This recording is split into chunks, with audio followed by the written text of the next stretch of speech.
Hello, welcome to Oxford Heirlooms. This is an introduction to project number 43, which I'm calling a major repair. This will be a start to finish project, but it's not one that I will be making myself.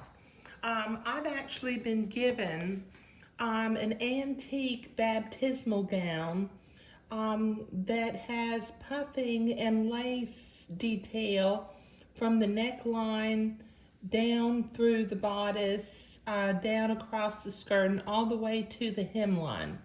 Now, what has happened with this gown, and just so you know, this gown dates to about 1860 to 1880.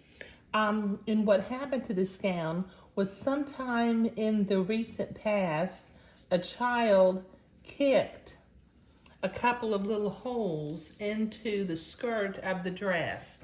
Let me show you. And somebody tried to attempt a repair, which is really just awful.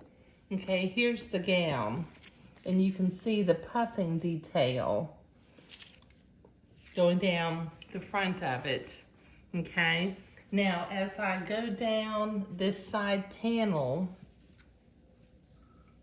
somebody repaired it by putting an iron-on patch into the gown, okay? And it may have worked for a temporary fix, but it's not a long-term fix. Okay, so let me move the gown for just a minute, and let me explain how I'm going to do the repair. Now, if you'll notice, I didn't show it on the gown, but I'll show you in the picture. Right about the, I want to replace this panel and this panel, okay? And right about the place here at the bodice or waistline, the puffing and lace panel gets very, very thin. So rather than replacing the panel all the way up past the barrel sleeves and up to the shoulder, I'm gonna take the seam apart right here and underneath the lace right here, and I will take the seam apart all the way up to this point, and I will replace the panel from here down.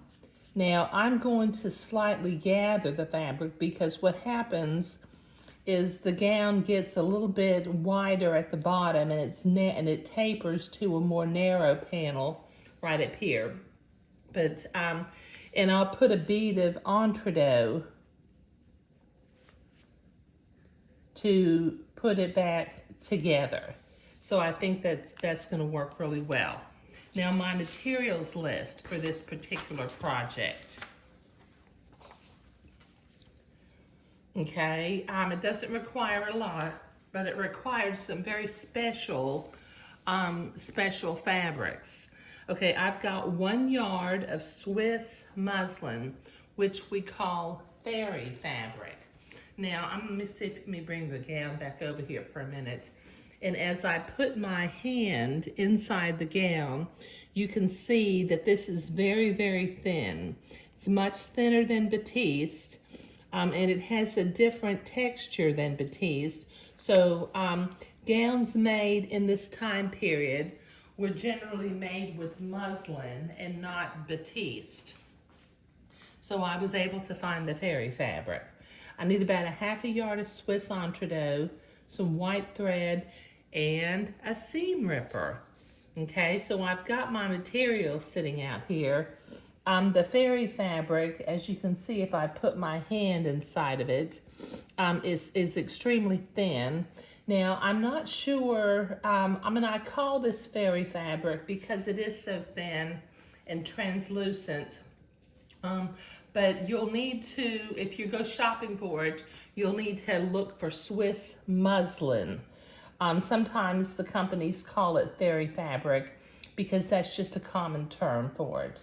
Okay, I've got my seam ripper sitting here in my appropriate thread, and I've got just a little bit I didn't need much, but about a half a yard of Swiss entrecot to make the repair.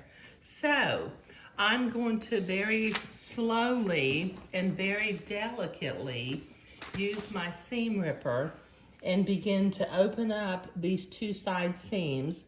Now it does have a lace band along the bottom, and what I'm going to do is I'm going to unsew, I think it may be hand sewn to the bottom of the gown, but I'm going to remove the lace and then I'll attach it back because it's all one band, so I'll have to just open up the seam right here and leave the lace loose until I get the panel replaced, and then I'll sew the lace back on. But I think this will give this gown new life, and it is deserving of new life because it has been around for quite a while, and I did not draw as many lace puffing panels as the gown has, but you know, you kind of get the idea. But I'll put the materials list up as a slide at the end of this video. But I've got some very careful and a lot of seam to open up. And as I recall from looking at it, they're French seams, so you know I'm gonna have to deal with that also. But thank you.